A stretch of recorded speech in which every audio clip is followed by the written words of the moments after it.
বিতর্কিত নারী কমিশনের সমস্ত প্রস্তাব বাতিল করলেই হবে না, যে নারী নামের হিজড়াগুলোই দুঃসাহস করেছে গ্রেফতার করে তাদেরকে আইনের আওতায় আনতে হবে।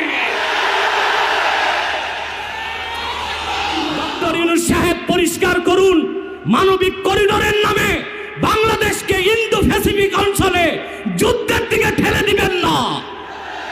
আমরা ভারতকে সাহায্য করেছি, যদি আটলান্টিকের উপর থেকে কেউ আগ্রাসন করতে আসে বাংলাদেশের প্রত্যেকটি মাদ্রাসায় একটা ক্যান্টনমেন্ট হবে।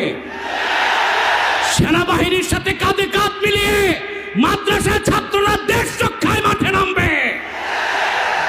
আগ্রাসী শক্তিকে বলে দিচ্ছি, আমার দেশের সবুজ লাল পতাকার দিকে যে চোখ তুলবে তার চোখ উপড়ে দেওয়া হবে।